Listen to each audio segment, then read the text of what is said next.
तो बिल्कुल भी कुछ नहीं पढ़ा आप सभी ने, और 20 दिन बच चुके हैं। आप इस स्ट्रेटजी को फॉलो करो, 250 में से 250 मार्क्स आराम से आ जाएंगे आपके। और ये कमेंट में लिख भी देना जो आपके 250 में से 250 आए या नहीं आए, जब CUET का एग्ज़ाम हो जाए तो इसी वीडियो पे आकर कमेंट में लिख देना, हाँ भैया आपने जो बोला था उसी में से आया है, यही चीज़ें आई हैं और यही स्टेप मैंने भी फॉलो किए थे आपकी वीडियो देख के। और आप ये कमेंट में ज़रूर लिखना जो मुझे ड्रीम कॉलेज मिलेगा मिलेगा मिलेगा, बस इस चीज़ को लिख देना। डेडिकेशन रखना अपनी पढ़ाई पे। और बिल्कुल अगर आपने बिल्कुल भी नहीं पढ़ा है तो कोई डरने की बात नहीं, इस स्ट्रेटजी को अगर फॉलो कर लेते हो तो कोई ऐसी चीज़ नहीं है जो आपको हरा सके इस इंग्लिश लैंग्वेज के एग्ज़ाम में।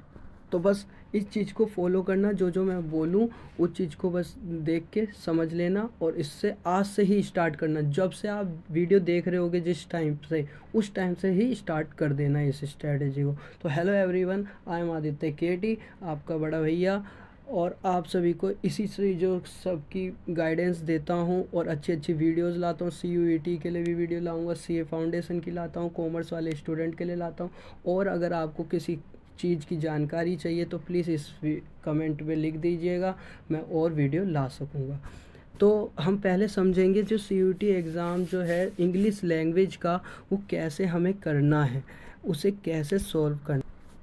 तो हमें जो क्या है ना, सिलेबस किसी ने अभी तक ढंग से बताया नहीं है, सिलेबस किसी ने भी अभी तक ढंग से नहीं बताया। उस चीज़ को हम समझने वाले हैं, कैसे हमें डे वाइज फॉलो करना है इस स्ट्रेटेजी को। तो देख रहे होगे आप, जो ये है डेज़, जो हमें कैसे कैसे क्या स्टार्ट करना है। तो आप देख सकते हैं यहाँ क्या लिखा, CUET स्कोर 250 में से 250, फॉलो दिस स्ट्रेटजी। और जो ये स्ट्रेटजी बता रहा हूँ, ये जो डेज़ लिखे हैं मैंने, इसको स्टेप स्टेप करके, ये नहीं जो आपने अगर Day 1 कर लिया फिर इसके बाद Day 5 सीधा कर लिया, नहीं, Day 1 के बाद Day 2 ही करना, क्योंकि इसमें दिक्कत ये आ जाएगी अगर आपने Day 1 करके Day 5 पे आ गए तो आपको दिक्कत है। अगर Day 2 नहीं पढ़ा तो दिक्कत है, क्योंकि Day 2 से कनेक्ट है ये Day 5। अगर ये Day 2 नहीं पढ़ा तो Day 5 आएगा नहीं आपको। तो मैंने ऐसा ही सिस्टम से उसको बनाया है जिससे आपको जड़ से सब कुछ पता चले। पार्ट्स ऑफ स्पीच आती है तभी आपको टेंस आ पाएंगे, ऐसा सिस्टम होता है। तो वो आपको कोई बताता नहीं है, मैं बता रहा हूँ। तो इस वजह से मैंने डे वाइज रखा है इस स्ट्रेटजी को। तो देखो Day 1 में क्या है, हमारा Day 1 में क्या है, पहले पार्ट्स ऑफ स्पीच करना है और उसके साथ वोकेबलरी भी करनी है। तो पार्ट्स ऑफ स्पीच में आप ये मत कर लेना सिर्फ ओवरव्यू ले लेना।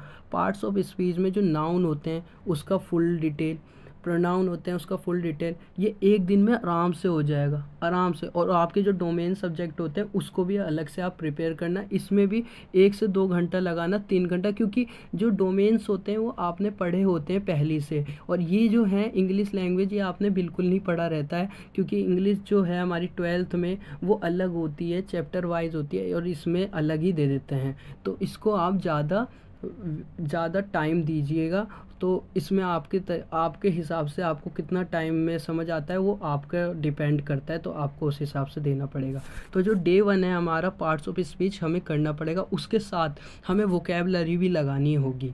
तो आप पार्ट्स ऑफ स्पीच कर सकते हैं। फिर उसमें 8 टाइप्स होते हैं, आप देख सकते हैं उसमें जाके, और उसके पूरा फुल डिटेल देखना है। जैसे नाउन है तो उसका फुल डिटेल, प्रोनाउन है उसका फुल डिटेल, एग्जेक्टिव है, वर्ब है, एडवर्ब है, प्रेपोजिशन, इंटरजेक्शन, कंजक्शन है, सबको देखना है। फिर उसके बाद हमें Day 2 जो है आर्टिकल्स आता है। Day 2 में आर्टिकल्स हमें समझना है। ये मेरे हिसाब से आधे घंटे में आराम से ख़त्म हो जाएगा ये टॉपिक। फिर उसके साथ भी आपको वोकेबलरी करनी होगी।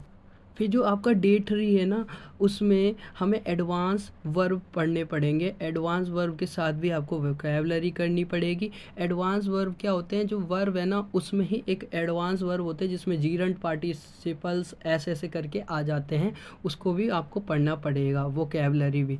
और जो ये मैं बता रहा हूँ ये एकदम करेक्ट रहेगा, एकदम सीक्वेंस वाइज बनाया है मैंने।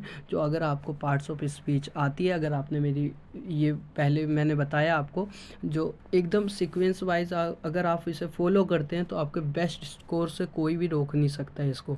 क्योंकि अगर आपने टेंस पढ़ लिया और पार्ट्स ऑफ स्पीच नहीं पढ़ी, पढ़ सकते हो पर भी जो चीज़ उसमें है ना, अगर आप पार्ट्स ऑफ स्पीच पढ़ के फिर टेंस पढ़ते हो तो बहुत ज़्यादा बेनिफिट करेगी इस आपको पढ़ने में। फिर आपको एक एक चीज़ें समझ आएगी। जो हमारा डे 4 है उसमें पैरा जम्बल्ड कह हाँ पैरा जम्बल्ड आएगा, वोकैबलरी आएगी, उसके साथ भी वोकैबलरी हमें पढ़नी पड़ेगी। ये वोकैबलरी मैंने क्यों दे रखी है ये साथ साथ, क्योंकि वोकैबलरी जो है वो एक सीमित नहीं है, वो बहुत ही लेंदी होती हैं और वोकैबलरी कोई ये नहीं है जो ख़त्म हो जाएगी। तो ये बहुत ज़्यादा बड़ी होती है, ये साथ साथ आपको पढ़नी पड़ेगी। और वो आपके हिसाब से वोकैबलरी जिसकी अच्छी हुई ना वो इंग्लिश को आराम से फोड़ के आ जाएगा, क्योंकि वोकैबलरी का ही ज़्यादा काम है इसमें। तो पैरा जम्बल्ड हो गया। फिर उसके बाद जो डे 5 है हमें क्या करना पड़ेगा, टेंस पढ़ने पड़ेंगे। टेंस पढ़ लिया, उसके साथ भी वोकैबलरी करी आपने। फिर उसके बाद डे 6 जो है एक्टिव एंड पैसिव वॉइस। अगर आपको टेंस नहीं आते और फिर एक्टिव पैसिव करने बैठ गए तो आपको समझ नहीं आएगा। तो इसी वजह से मैं आपको कह रहा हूँ सीक्वेंस वाइज चलना है आपको। फिर डे 7 है, उसमें नरेशन आएगा। नरेशन के साथ हमको एंटोनियम्स करने पड़ेंगे, एंटोनियम्स, ठीक है। फिर जो डे 8 है मोडाल्स वर्ब पढ़ने पड़ेंगे, मोडाल्स वर्ब, इसमें एंटोनियम्स आएंगे, इसके साथ पढ़ना है आपको, ठीक है। इसके साथ आपको पढ़ना है उसी दिन, जैसे डे 8 है उसमें आपको मोडाल्स वर्ब पढ़ने और एंटोनियम्स। और अगर आप पे कम टाइम बचे, कम टाइम है आप पे, बिल्कुल, अगर आपके जब वीडियो देख रहे हो और अगर आप पे टाइम कम है तो आप इस चीज़ को ये भी कर सकते हैं, एक दिन में आप के हिसाब से जो अगर आप 2 टॉपिक्स क्लियर कर सकते हैं, 3 टॉपिक्स क्लियर कर सकते हैं, वो आप पे डिपेंड करता है। पर मेरे हिसाब से एक एक दिन में सही है, क्योंकि अगर आप पे टाइम है तो, अगर टाइम है तो कर सकते हैं आप।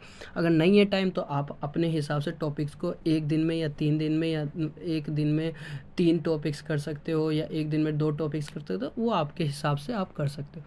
फिर जो डे 9 है हमें उसमें क्लोजेस पढ़ने हैं, जिसके साथ हमें उसके साथ हमें एंटोनियम्स करने होंगे। फिर डे 10 जो है उसमें ट्रांसफॉर्मेशन ऑफ सेंटेंसेस होंगे। तो देखो, अगर आपको ट्रांसफॉर्मेशन ऑफ सेंटेंस कर रहे हो आप और आपको क्लोजेस नहीं आते हैं तो ट्रांसफॉर्मेशन ऑफ सेंटेंस बिल्कुल नहीं कर पाओगे, उसकी जानकारी नहीं रहेगी तो उससे ही कनेक्टेड है ये, तो आपको नहीं हो पाएगा।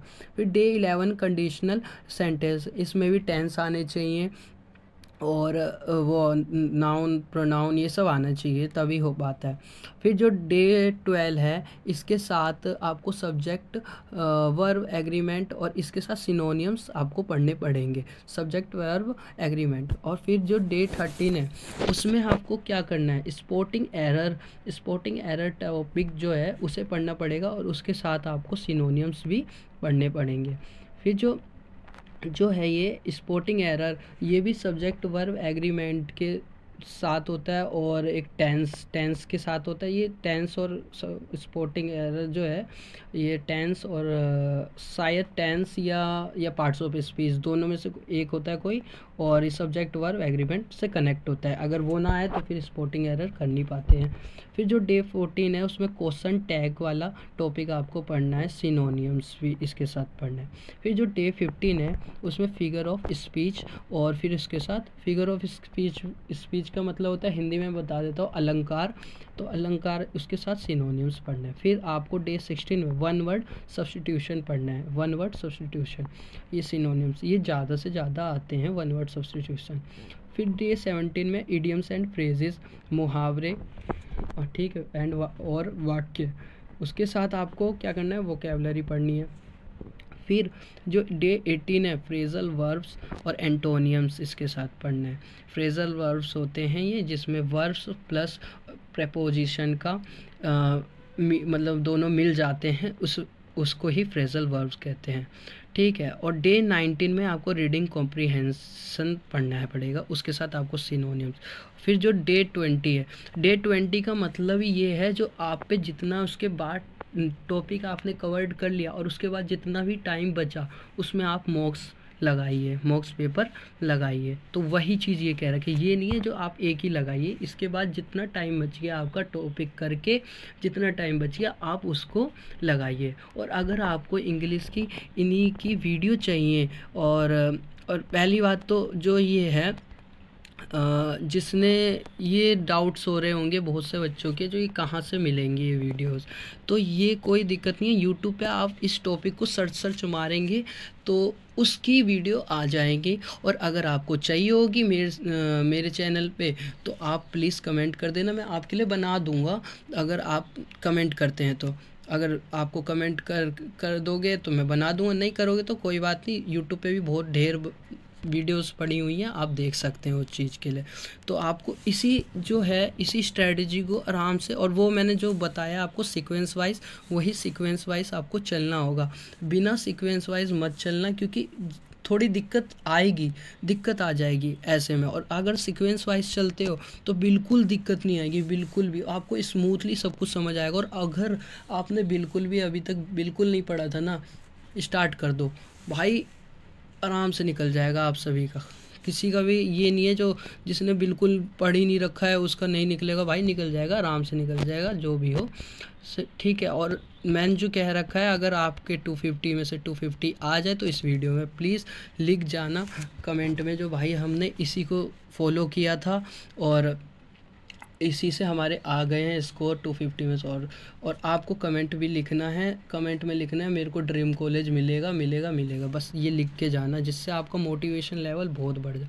और सब्सक्राइब भी कर देना इस चैनल को, और शेयर कर देना अपने सारे दोस्तों को, ठीक है। और डाउट्स रहेंगे आपके जो मैं सॉल्व कर सकता हूँ आपको, तो आप कमेंट में लिख सकते हैं कौन से आपके डाउट्स हैं, क्या क्या डाउट्स हैं, सारे आप लिख सकते हैं। और इसका स्क्रीनशॉट लेना है तो ले लीजिएगा।